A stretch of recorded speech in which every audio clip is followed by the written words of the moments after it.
जय गोविंद जय गोपाल, जय गौ माता जय नंदलाल। गाय हमारी माता है, जन्म जन्म का नाता है, जन्म जन्म का नाता है, जन्म जन्म का नाता है। ओम नमस्ते, जय श्री कृष्ण, जय श्री राधे। आज रविवार है, दिव्य सत्संग का समय है। लाइव टेलीकास्ट हम आपके साथ में रोज़ जुड़ते हैं और लाइव टेलीकास्ट करते हैं रात्रि 9 बजे। और अभी बहुत दिनों से ये कार्य चल रहा है आपकी सुविधा के लिए। आपका चिंतन, आपके संशय जो मस्तिष्क में, मन में रहते हैं, उनका समाधान करने की योजना महात्माओं के द्वारा, शास्त्रों के द्वारा, दर्शनों के द्वारा, गीता भागवत आदि के द्वारा की जाती है, की गई है।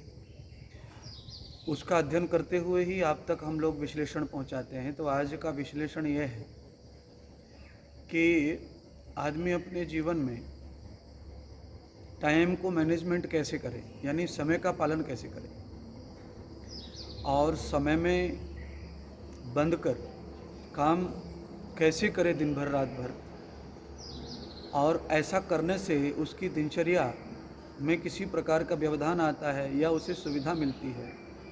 ये प्रश्न है। इस प्रश्न को करने वाले बहुत सारे लोग हैं यूट्यूब के माध्यम से जिन्होंने भेजा है, और ये प्रश्न विद्यार्थी प्रतीक ने भी किया है। तो हम आज आपको टाइम की विशेषता के बारे में, यानी समय की विशेषता के बारे में बता रहे हैं। जीवन में समय का बहुत ही महत्व है, क्योंकि आपने एक महाभारत की कथा सुनी होगी, और उस कथा में समय के साथ सब कुछ बदल जाता है। जैसे मैं आपको कथा का छोटा सा अंश लेकर सुना रहा हूँ संक्षिप्त में। अर्जुन की कथा है। अर्जुन ने मछली की आँख को निशाना लगाया। अर्जुन ने शब्दवेदी बाणों से अनेक चमत्कार करके दिए। शब्द के ऊपर बाण मार करके और निशाना अचूक लगा देते थे, और उनको बहुत सारी उपाधियां महाभारत में प्राप्त हुई, जैसे भारत, धनुर्धर, महाबली, महावीर, बहुत सारे नाम उन्हें प्राप्त हुए। गांडीवधारी कहने का मतलब होता है यह विशेष पुरस्कार जैसा नाम उन्हें प्राप्त हुआ। पर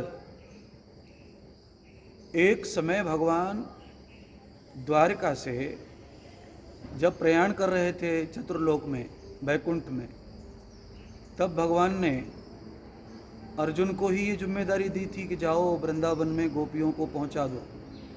अभी हम लोग जा रहे हैं, अब द्वारका कुरुक्षेत्र खाली हो जाएगा।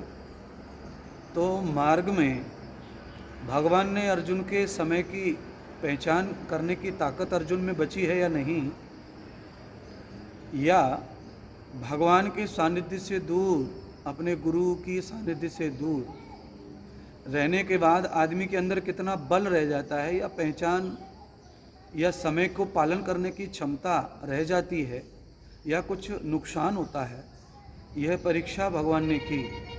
तो मार्ग में भगवान ने कुछ आदिवासी भील जो हैं उनको लुटेरा बना के खड़ा कर दिया, और अर्जुन से गोपियां, सोना चांदी सब लूट लिया। एक बाण में से, आकाश में से पानी बरसाने की क्षमता, एक बाण से सूर्य को अस्त करने की क्षमता, एक बाण से गंगा को प्रकट करने की क्षमता जिस वीर में है, उस वीर के बाण की योग्यता समाप्त हो गई समय के चलते। इसीलिए ज्ञानी लोगों ने कहा जगत में समय बड़ा बलवान, और भीलन लूटी गोपियां वही अर्जुन वही बाण। जगत में समय बड़ा बलवान। तो समय हमारे जीवन में इतना महत्व रखता है। मैं हमेशा प्रवचन में कहता आया हूँ कि समय है तो ही सब कुछ है, और आपका समय नहीं है तो आपका सब कुछ होके भी कुछ नहीं है। इसीलिए समय का मैनेजमेंट अर्थात टाइम मैनेजमेंट हर व्यक्ति को चाहिए। समय का परिपालन हर व्यक्ति को करना चाहिए। उसके लिए थोड़ी छूट दे रहा हूँ आपको। देश काल परिस्थिति में गीता में लिखा है, धर्म परिवर्तन हो सकता है। जीवन में कभी बहुत अड़चन आ गई है, कोई विशेष कार्य फेल हो रहा है या कोई बहुत ही आपात स्थिति है, उसमें आप समय को छोड़ सकते हैं। समय का पालन न करें तो चलता है, उससे आपको हानि नहीं होगी। पर आप नित्य दिनचर्या में अगर समय से कार्य नहीं करते हैं तो आपको बहुत सारी हानियों का शिकार होना पड़ेगा। आपका अपयश जा सकता है, अपयश हो सकता है, यश जा सकता है, आपकी कीर्ति में कलंक लग सकता है और आपके शरीर को नुकसान हो सकता है, बुद्धिमत्ता को नुकसान हो सकता है, विचार को नुकसान हो सकता है। इसीलिए किसी भौतिक काम के कारण आप समय को चूक करते हैं, समय को भूल करते हैं, समय पर आप पालन नहीं करते हैं व्यवस्थाओं का, तो फिर आप बहुत बड़ा नुकसान नहीं कर रहे हैं और आप बहुत बड़ा फ़ायदा भी नहीं कर रहे हैं किसी का। क्योंकि संसार के जो कार्य होते हैं, या तो आप उन कार्यों को करने के लिए उस चीज़ को छोड़ दो जो समय में बांधा हुआ है, आपको वो भी चाहिए, तो फिर आप समय मैनेजमेंट का ध्यान रखेंगे और पालन करने के लिए दृढ़ संकल्पित होंगे, तो ही आप समय को जीत पाएंगे और समय का लाभ ले पाएंगे। अब उदाहरण के लिए जैसे मैं आपको कह रहा हूँ, जैसे किसी व्यवस्था को बांध दिया, आर्मी में समय का पालन होता है। वहाँ पर हर बैरिक का मतलब होता है हर कमरे में, रूम में बोर्ड लग जाते हैं, चार्ट लग जाता है कि आज इतने बजे ये होगा, इतने बजे ये होगा, इतने बजे ये होगा, और आपको इतने बजकर इतनी मिनट पे ग्राउंड पे जाना है, ट्रेनिंग के लिए जाना है, या ड्रेस यूनिफॉर्म पहनना है, या जस्ट सादा ड्रेस में आना है, या मंदिर परिसर में जाना है। तो उस चार्ट को पढ़ के ही सारे के सारे आर्मी मैन जो जवान होते हैं चार्ट को पढ़ते हैं, उनको अलग से कोई संदेश दिया नहीं जाता है और वो उसे पढ़ते हैं और उसी के आधार पर अपने दिनचर्या को लेवल करते हैं, मेंटेन करते हैं और अपनी दिनचर्या में अपने जीवन को ढालते हैं। उससे दिन भर उनका सक्सेस हो जाता है और उन्हें अपने बॉस की आज्ञा का पालन करना, अर्थात एक सिस्टम जो है उसका पालन भी हो जाता है और उनकी नौकरी सफल रहती है और उनको एक कुशल सोल्जर हम मानते हैं। वैसे ही हमारा जीवन भी है, विद्यार्थी हो, साधु हो और कोई आश्रम के, कंपनी के वर्कर्स हों, उन सब के लिए हर जगह समय का पालन करने का विधान बनाया जाता है। पर जो लोग समय का पालन नहीं करते हैं, समय मैनेजमेंट से अपनी ज़िंदगी को नहीं जीते हैं, वो मति से कमज़ोर हो जाते हैं, विचारों से कमज़ोर हो जाते हैं, शरीर से भी कमज़ोर हो जाते हैं, आत्मिक बल से भी कमज़ोर हो जाते हैं, बौद्धिक बल से भी कमज़ोर हो जाते हैं और उनका पतन शुरू हो जाता है, उन्नति नहीं होगी। इसीलिए समय हमारी ज़िंदगी का सबसे अनमोल धन है। समय चला जाता है तो बार बार रविवार आते हैं, पर वो रविवार नहीं आता जिस दिन हमारा जन्म हुआ था। बार बार रविवार आते हैं पर वो रविवार कभी नहीं आता जिस दिन हमारा विवाह हुआ था, क्योंकि वो दोबारा कभी नहीं आएगा। इसीलिए समय को, आदमी को बहुत फैक्चुअल समय का पालन करने वाला होना, और समय का मतलब होता है कि आपको जिस मैनेजमेंट में, व्यवस्था में ढाला गया है, आप उसी से ही कार्य करें और अपने आप को बांध लें, तो आपका कोई काम फेल होगा ही नहीं। क्योंकि रेलगाड़ी को देख लो आप, रेलगाड़ी को आपके मोबाइल पे समय आता है, इतने बजकर इतने मिनट पे गाड़ी वहाँ पहुँचेगी। उसी आधार से व्यक्ति मैनेजमेंट करता है, तैयारी करता है, सवारी स्टेशन पहुँचती है, गाड़ी को पकड़ती है। अभी ऑनलाइन है इसलिए सब समझता है, पहले नहीं समझता था, टिकट पे आता था टाइम, तो आदमी उसी हिसाब से पहले से तैयारी करके पहुँचता था। गाड़ी आ गई हो और वो हो गया हो तो आपातकालीन कभी अव्यवस्था में, मार्ग में चलते गाड़ी पंचर हो गई, रिक्शा ख़राब हो गया, एक्सीडेंट हो गया, ट्रैफिक हो गया, तो ही जब कभी गड़बड़ हो जाए तो ठीक है, नहीं तो हर आदमी समय का पालन करता तो समय से पहले पहुंचता तो उसे गाड़ी मिलती और उसकी यात्रा सही समय पर शुरू हो जाती। तो रेलवे ने सिस्टम बनाया है समय पर गाड़ी को पहुंचने का। कभी गाड़ी अगर देर से स्टेशन पहुंचती है तो देर से पहुंचने का कारण गाड़ी चालक से पूछा जाता है, गार्ड से पूछा जाता है कि आप गाड़ी स्टेशन पर क्यों लेट आई, कारण बताओ, तो वो कारण बताता है कि सिग्नल नहीं मिला, कि ये नहीं मिला। वैसे ही अगर आपकी नियमावली में कोई व्यवधान आपने डाला है अपनी स्वतंत्रता से या परतंत्रता से किसी कारणवश, तो आपको उस बात को लिखित में या बोली के साथ कहना चाहिए, बताना चाहिए, तो फिर आपको माफ़ किया जा सकता है या आपको स्वस्थ भी रखा जा सकता है, आपको प्यार दिया जा सकता है, आपको बराबर समझा जा सकता है। पर आप अपने मन से ही नियम भी बिगाड़ लो, आप अपने मन से समय को टाल दो, आप अपने मन से ही व्यवस्थाएं टाल दो, और आप किसी को उस व्यवस्था के बारे में कारण बताओ भी मत और अपने मन में निर्णय कर लो, तो आपको आदत हो जाएगी। आदत हो जाएगी तो हानि शुरू हो जाएगी, हानि शुरू हो जाएगी तो आपका पतन शुरू हो जाएगा। रोज़ अगर ड्राइवर ऐसे गलती करता है तो उसकी नौकरी खतरे में आ जाती है, वैसे ही हमारे जीवन की उन्नति में खतरा आ जाता है, हमारी मानवता में, हमारी व्यवस्था में, टाइम मैनेजमेंट में, जिस व्यवस्था में हमें रहने के लिए परमात्मा ने, शास्त्र ने बताया है, वो खतरे में आएगा तो हमारा जीवन भी खतरे में आएगा। इसीलिए मुझे लगता है कि आदमी को अपनी दिनचर्या को समय के साथ बांध कर ही दिनचर्या शुरू करनी चाहिए। जगने से लेकर सोने तक उसकी दिनचर्या फिक्स होनी चाहिए, तो उसके पास समय ज़्यादा रहता है और जीवन में हर चीज़ का आनंद उसे प्राप्त होता रहता है।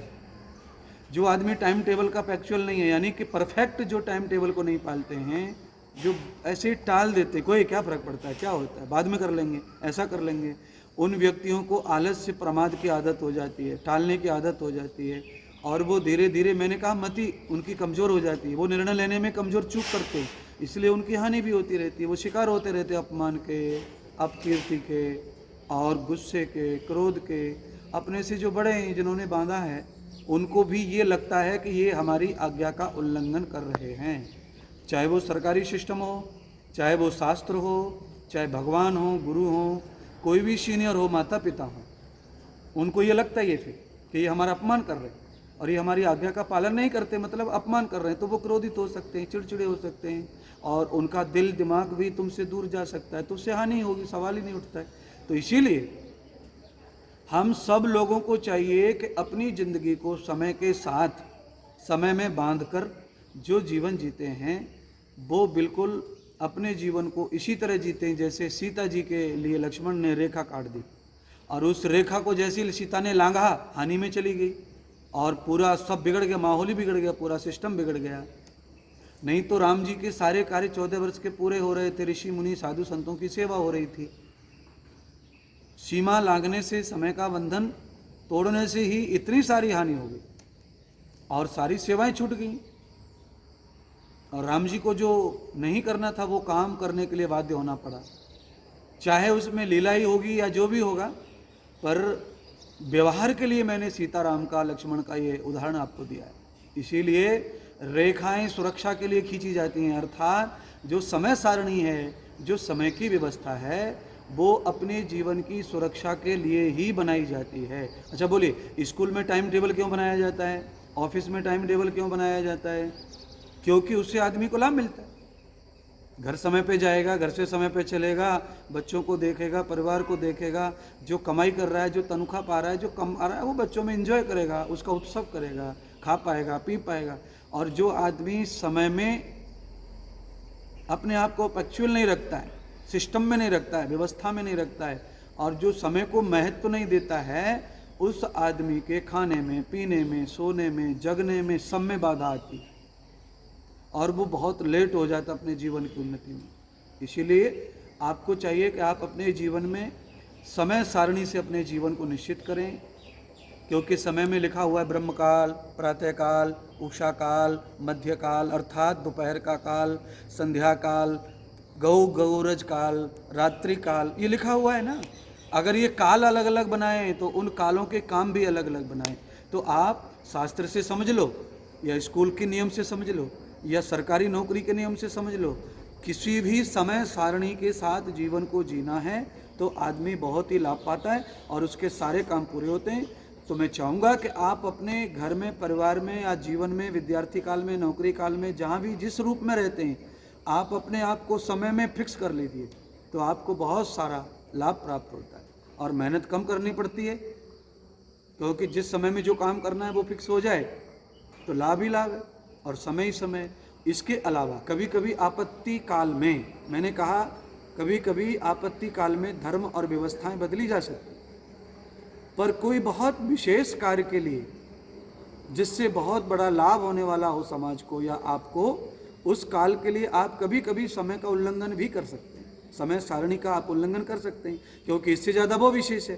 पर जो समय आपने छोड़ा, जो व्यवस्था छोड़ी है, जो आपके लिए बहुत महत्व नहीं रखती है, आप उसको बार बार फिर रिपीट मत करो।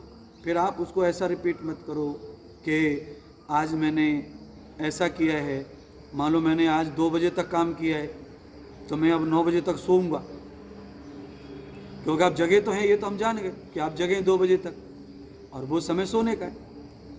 तो पहला तो आपने परिस्थिति बस, किसी कारणवश अपनी सुविधा के लिए आपने कार्य को चुना।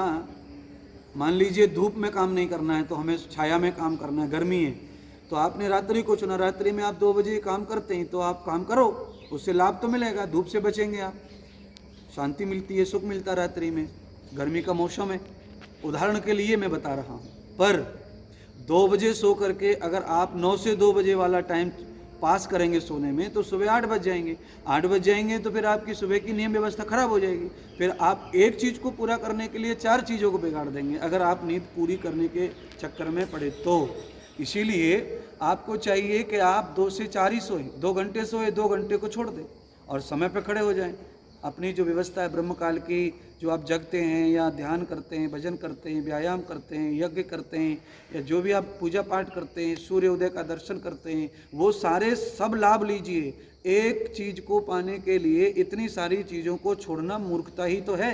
इसीलिए आप उसे पूरा लाभ लीजिए और उसके बाद जब आपके पास में रिकामा समय यानी कि बेकार समय है, जिस समय में कोई काम ही नहीं है, आप उस समय उस लाभ को ले लीजिए। जो आपने जो रात को छोड़ दिया 2 घंटे उस समय सोना है तो सो लीजिए।